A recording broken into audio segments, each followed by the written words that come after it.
In December 1763, a country minister named Richard Price walked into the Royal Society of London carrying a dead friend's essay. His friend Thomas Bayes had died 2 years earlier. The essay was barely 40 pages. Price had tidied it up for almost 2 years before he read it aloud. The problem Bayes had solved sounded small. It was the reverse of a gambling question. Gamblers ask, if the coin is fair, how many heads will I see? Bayes asked, after I see the heads and tails, what should I believe about the coin? That tiny switch from cause to data to data to cause is the most important sentence here. It is the move that every medical test, every spam filter, every fraud alert, every jury instruction, and every modern AI model now depends on. 260 years later, that dead friend's essay runs the machine that decides whether your positive test means you are sick, whether an email is spam, whether a witness is telling the truth, whether a stock signal is real, and whether a self-driving car should brake. Bayes' theorem is the operating system of honest evidence. Every serious decision-making institution on Earth, from the FDA to Renaissance Technologies to Google, runs some form of it under the hood. For 2,000 years, probability moved one way. You started with a cause, then you predicted the data. Greek gamblers did this by instinct. In 1564, the Italian doctor Girolamo Cardano wrote the rules down in a small book about games of chance. In 1654, Blaise Pascal and Pierre de Fermat traded letters that helped found modern probability. In 1713, Jacob Bernoulli proved the law of large numbers. By 1750, every educated European knew how to compute the odds of rolling a 7, drawing a queen, or winning a lottery. Forward probability was a solved science. If you knew the coin, you could predict the heads. But no one knew how to go the other way. No one knew how to move from the data back to the coin. That direction had no rule. It had only guesses dressed as confidence. Then the problem turned from a math puzzle into a wound in the heart of science. In 1748, the Scottish philosopher David Hume published an enquiry concerning human understanding. Hume made a hard argument. Causes, he wrote, can never be proved from observations. You can watch the sun rise 10,000 mornings. That does not prove it will rise tomorrow. Induction from the past gives comfort. Hume's challenge spread fast. It moved through London coffeehouses. It moved through Royal Society meetings.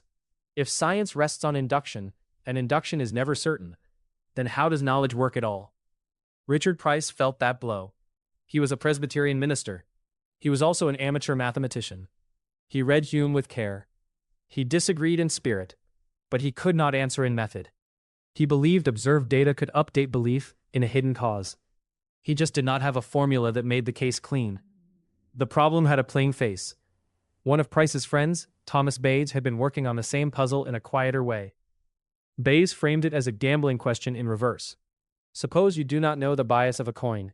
You toss it 100 times. You see 60 heads. What should you now believe the coin's bias is? In 1750, that question had no accepted answer. Price needed a rule that scaled belief to evidence. He did not have one. He knew his dead friend had been close. So what did people do instead? Doctors in 1750 used rules of thumb. A fever meant one thing. A fast pulse meant another. A certain color of phlegm carried its own omen. There was no formal way to combine them. If a patient had a fever and a fast pulse, but not the phlegm, what should the doctor believe? That question had no procedure. It had habits, it had tradition, it had guesses. Courts did much the same. They heard witnesses. Then they voted on credibility. Jurists leaned on Roman rules of proof. 2 credible witnesses equaled full proof. 1 witness plus physical evidence equaled full proof. A single witness equaled half proof. The weights were fixed by statute. No one measured strength of evidence. They declared it. Natural philosophers tried to reason from patterns. In 1710, John Arbuthnot noticed that more boys than girls were born in London, year after year. He took that as evidence of divine providence. He had a pattern in hand. He did not have a rule for how much that pattern should move belief. Insurance firms had tables of death rates. They could price life annuities from old records. They knew the data backward. But if a new epidemic hit, they could not say in any formal way how next year's rates should change. They guessed there too. This was not a small gap inside a scholar's notebook. In 1722, the Paris medical faculty argued over smallpox inoculation. Early inoculation killed about 1 in 200 patients directly. Natural smallpox killed about 1 in 7 of the infected. And natural smallpox infected almost everyone in the end. On the numbers, inoculation won by a huge margin. But the faculty had no firm way to compare a small known risk against a large hidden one. So they argued with rhetoric. Then they argued for decades. In 1766, Daniel Bernoulli published a careful expected life years calculation. He was the son of Jacob Bernoulli. He was the nephew of Johann Bernoulli. He was cousin to what felt like half the great mathematicians in Europe. His paper was a Bayesian argument before the name existed. Paris still refused to endorse inoculation for another 20 years. Tens of thousands died in that delay. The same gap mattered at sea. Ships sank because captains could not combine a noisy compass with a noisy star fix. It mattered in courts. Confessions taken under torture could be weighed much like free testimony. It mattered in war.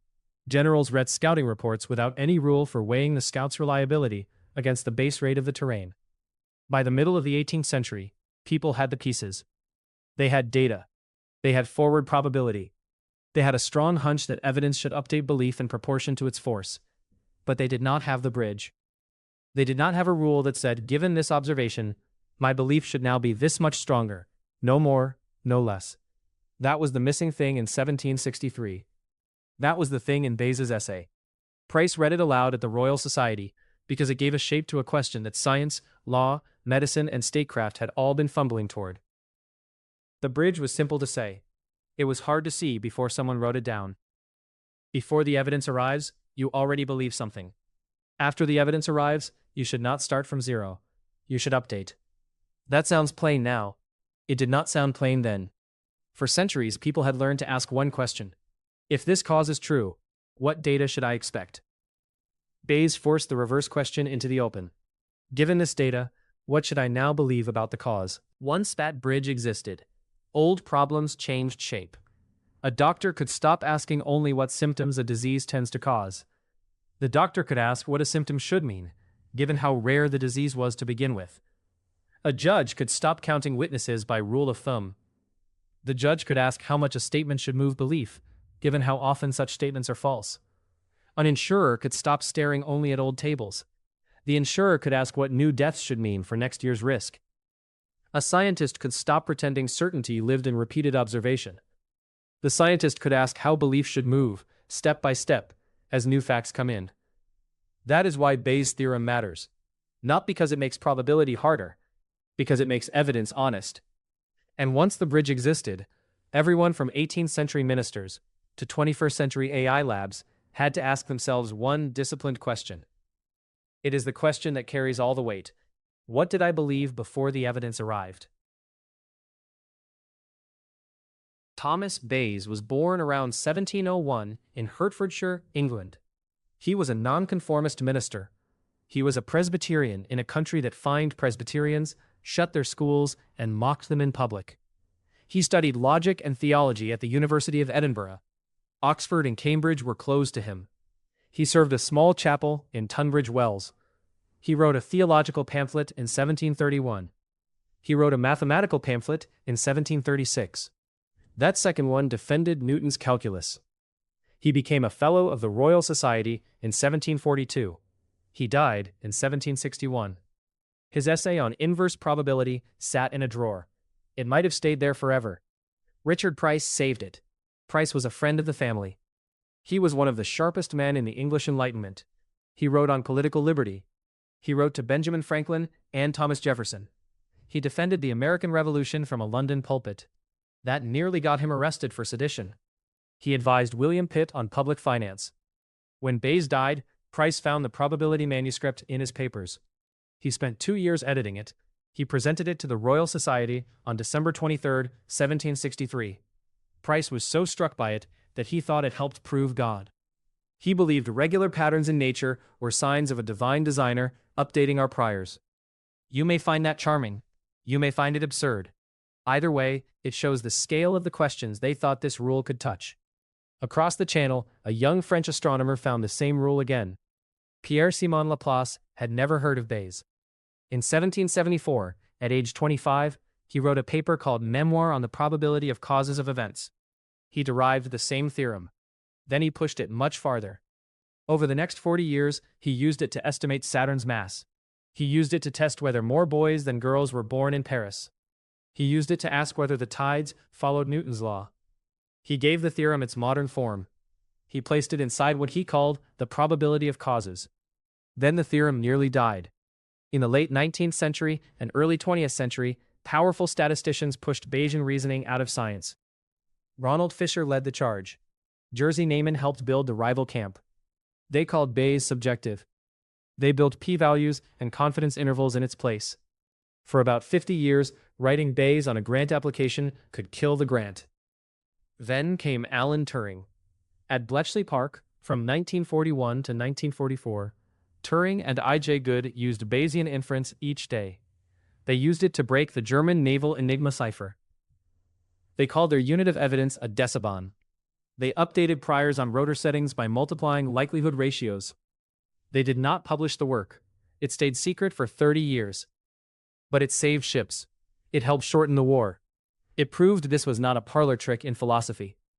Then Judea Pearl wired Bayes into computers in the 1980s.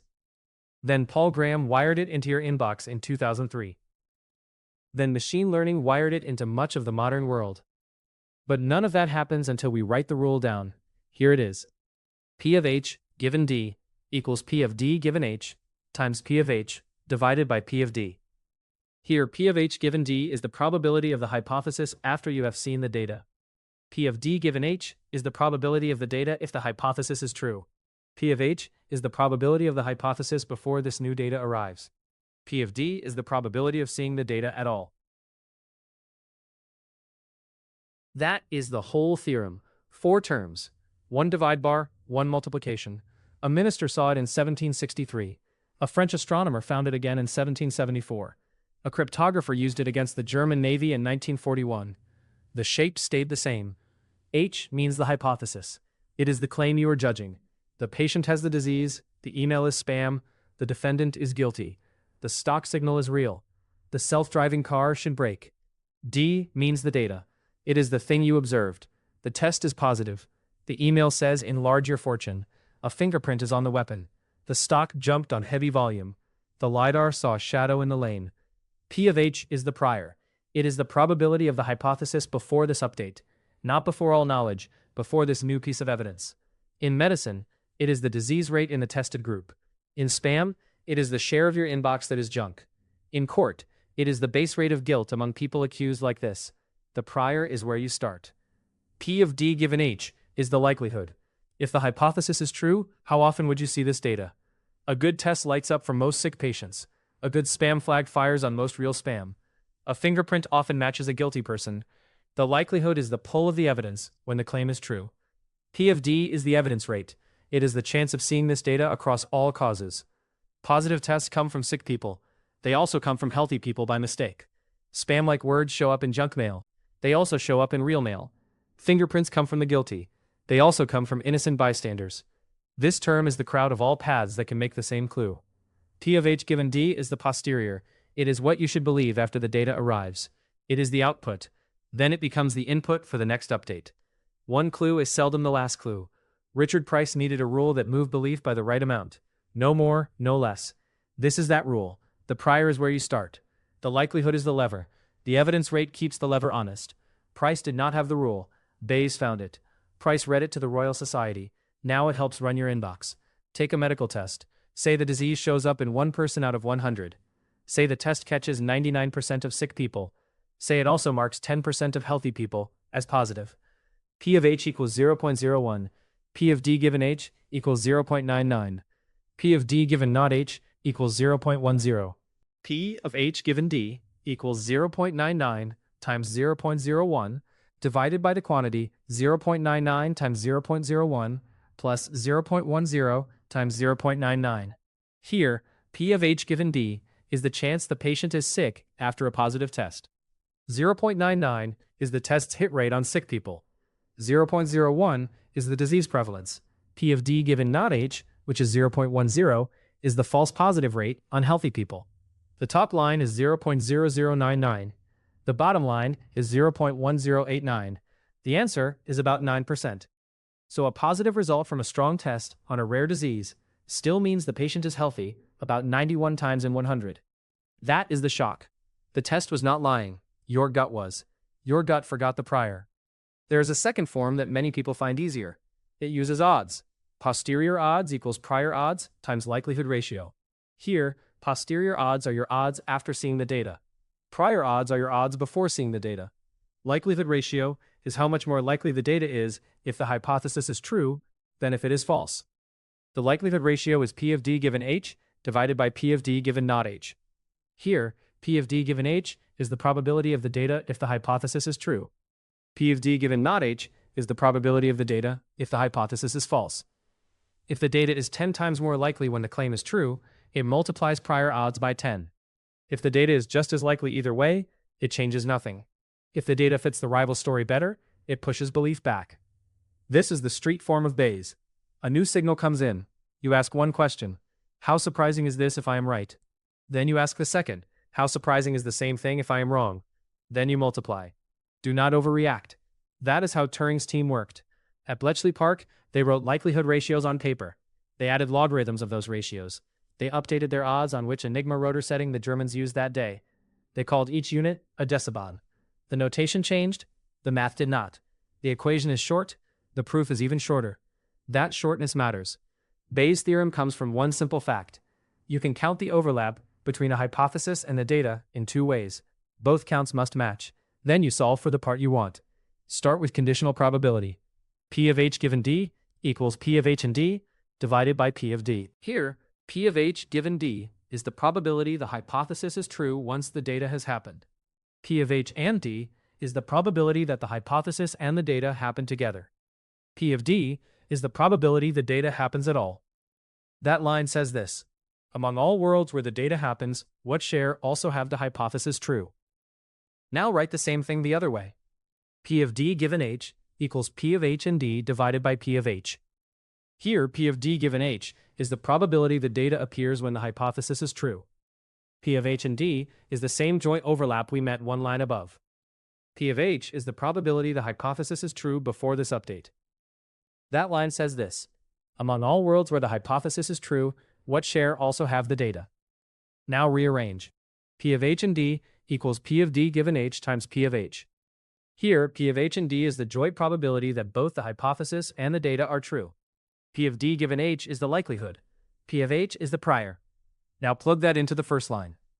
P of H given D equals P of D given H times P of H divided by P of D. Done. That is the proof. It fits in 4 lines. Bayes wrote a form of it in the 1750s. Laplace wrote the cleaner form in 1774.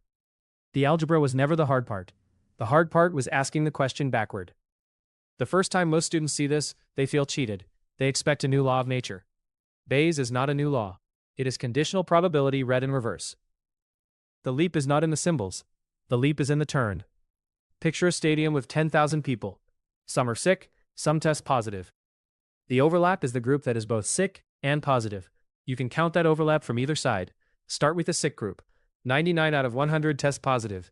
That gives 99 people in the overlap. Now start with the positive group. There are 1,089 positives in all. Only 99 are sick. Same overlap, different route. Bayes is what you get when you solve for the root you don't know. Laplace saw this as an inverse of Newton's work. Given masses, you compute orbits. Given orbits, you infer masses. Forward and backward cross the same ground. Newton taught Europe the forward path. Laplace asked it to learn the reverse. One term does more work than it seems to do. That term is P of D. It is the evidence rate. In the test case, positive results come from sick people. That gives 99 positives out of 10,000. They also come from healthy people who get false positives. That gives 990 more. So there are 1,089 positives in all. That total is P of D. Dividing by that number keeps the answer sane. It keeps the posteriors from adding up past 1. Think of it as the setting around the clue. Applause in a theater tells you little. Applause in a library tells you a lot. The sound is the same. The setting changes its meaning. P of D is the setting. In modern Bayesian machine learning, this term is often too hard to compute straight. A model may have millions of parameters. It may have billions of possible states. You cannot sum over all of them in any direct way. So people often skip the denominator in the first pass. They use a shorter form. Posterior is proportional to prior times likelihood. Here, posterior is the updated belief after seeing the data. Prior is the starting belief before the new data. Likelihood is the chance of the data under the hypothesis. Then they sample from the posterior with Markov chain Monte Carlo, or they approximate it with variational inference. The denominator stays true in theory. It becomes optional in the computation. That quiet move helped make large Bayesian systems practical. You see that move in drug discovery. You see it in epidemic models. You see it in protein folding. You see it in climate inference. When the space of possible explanations gets huge, people work the top line and let normalization come later. There is one more thing to notice. Bayes is not a one-time trick. It is a loop. Today's posterior becomes tomorrow's prior. Each new clue shifts belief a little. A spam filter that has seen 3 million emails beats one that has seen 300. The formula is easy. The inputs are not. That is where the trouble starts. Bayes' theorem has one fatal weakness: garbage in, garbage out. Only now, the garbage wears arithmetic as a suit. The first failure is base rate neglect. Kahneman and Tversky showed this in 1973. They gave subjects a sketch of a person: shy, withdrawn, helpful, fond of detail. Then they asked a question: is this person more likely a librarian or a farmer? Most people said librarian, but farmers in the United States outnumbered librarians by about 20 to 1. The second failure is motivated priors. A prior should be what you knew before the new clue. In real life, people pick priors that favor the answer they already want. A stock analyst who loves a company starts with a bullish prior. A prosecutor who already thinks the defendant is guilty starts near certainty. Then, the update runs. The bias flows through to the result. Bayes is a calculator. It is not a conscience. The third failure is bad likelihoods. People argue in public about priors. They often miss the harder question: how often would this same evidence appear if my claim were false? If you cannot answer that, you do not have evidence. You have a feeling. The fourth failure is dependence. Bayes works cleanly when each new clue adds fresh information, but many clues come from the same source. 3 bullish analyst notes based on one earnings call are one clue. They are not 3. Double counting linked evidence is how confidence outruns truth. A harsh case came in 1999. An English court convicted Sally Clark of murdering her 2 infant sons. The expert witness, Sir Roy Meadow, gave the chance of 2 cot deaths in one family as 1 over 8,500 squared. That is about 1 in 73 million. The math treated the 2 deaths as independent. They were not. Shared genes, smoking, and household conditions made the second death more likely once the first had happened. Clark spent 3 years in prison before the conviction was overturned. She died of alcohol poisoning in 2007. Bad independence assumptions helped put a grieving mother in jail. This was the same gap Richard Price faced in 1763. He wanted a rule that scaled belief to evidence. Bayes gave him the rule, but the rule is only as good as the numbers you feed it. The theorem solves the reversal in the math. It does not solve the judgment problem. That problem is still with us. The fifth failure is regime change. A prior learned from one world may fail in the next. A spam filter trained in 2003 knew to flag enlarge your fortune. It did not know to flag urgent wire transfer from the CFO. Inflation priors built on 2010 through 2019 broke in 2021. Bayesian models built on older mortality data broke in the COVID surge. The formula does not know when the world has changed. So, serious Bayesian work now includes prior checking. You ask what your prior predicts. Then you compare that to the world. If your prior says 5% market crashes per decade, and you have seen 3 in 20 years, you rebuild the prior. That is the discipline. Without it, Bayes becomes a machine for laundering belief. With it, Bayes becomes one of the cleanest tools we have for learning from new evidence. What does Bayes pay you today, in the world Richard Price could not have imagined? The answer runs through almost every high-stakes decision system on Earth. Start with medicine. The Food and Drug Administration requires each test maker to report sensitivity and specificity. Sensitivity means the share of sick people the test catches. Specificity means the share of healthy people the test clears. Doctors and regulators then use those numbers to work out positive predictive value. That means the chance a patient who tests positive truly has the disease. That step is Bayes in plain work clothes. During COVID-19, the Centers for Disease Control and Prevention published Bayesian tables for test results. One example stood out. At a disease rate of 5%, a test with 90% sensitivity and 95% specificity gave a positive predictive value below 50%. In plain words, less than half of positive results were true positives. That changed policy. It changed who got tested. It changed when a second test had to follow. It changed how much weight officials put on specificity over sensitivity. Now move to intelligence. At Bletchley Park, Alan Turing used Bayesian methods to attack the German naval Enigma code from 1941 to 1943. Historians think the shorter war saved between 14 million and 28 million lives. That is not a small side note. It is one of the clearest cases where better belief updates changed history. Turing also used the decibon. That was a way to score evidence on a log scale. Its direct error is the log likelihood ratio used by signal intelligence agencies today. Then move to finance. In 1990, Fisher Black and Robert Litterman of Goldman Sachs published the Black-Litterman model. It starts with market prices. Those prices imply a set of expected returns. That is the prior. Then an investor adds views. Each view comes with a stated confidence level. The model combines the market prior with those views. It then gives back posterior expected returns. Those updated returns go into a portfolio optimizer. Every large asset manager now runs some form of Black-Litterman or one of its heirs. The global bond and stock allocation business moves in the tens of trillions of dollars. Much of that industry sits downstream of Thomas Bayes. Now open your inbox. In August 2002, the programmer Paul Graham published an essay called A Plan for Spam. He laid out a naive Bayes filter. The idea was blunt and clean. Words like free, mortgage, and Viagra each got a likelihood ratio. The prior was the share of your mail that was spam. The filter updated as each new word arrived. Within 18 months, those ideas were running inside Gmail, Yahoo Mail, and the open-source Spam Assassin project.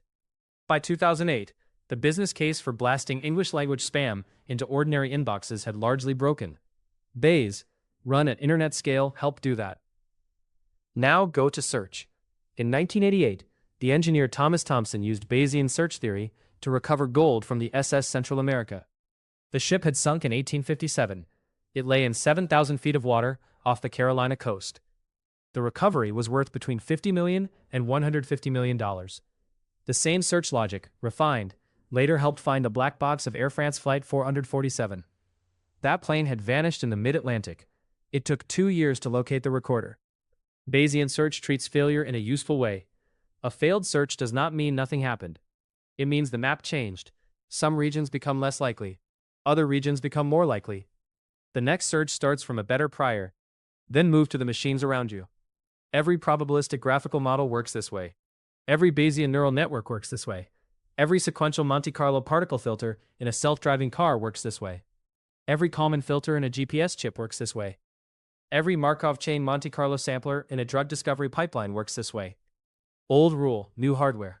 The minister Richard Price walked into the Royal Society in 1763 with a hard problem. He wanted a rule that would scale belief to evidence. He found one. 2.5 centuries later, that rule helps diagnose illness, sort email, land planes, price mortgages, and guide cars. The gap he saw is closed, at least in the engineering sense. But the judgment problem on top of the rule is still yours. You still have to choose honest priors. You still have to choose honest likelihoods. You still have to check whether pieces of evidence lean on each other. You still have to watch for regime change when the world shifts and old odds go stale. The next time you feel certain, do one thing first. Write down your prior before you look at the evidence. Then ask one question. How likely would this same evidence be if I were wrong? If the answer is almost as likely, then the evidence does not earn the certainty your gut wants to give it. Multiply. Do not overreact. Bayes' theorem says belief should move exactly as far as the evidence is strong, no more and no less. From Turing at Bletchley Park to the spam filter in your inbox. From Black-Litterman portfolios that steer tens of trillions of dollars to self-driving cars on streets tonight. Modern evidence machines still run on this 260-year-old rule in new clothes. The equation pays because it turns belief from a mood into a process, and anyone can use that process if they are honest about what they believed before the evidence arrived.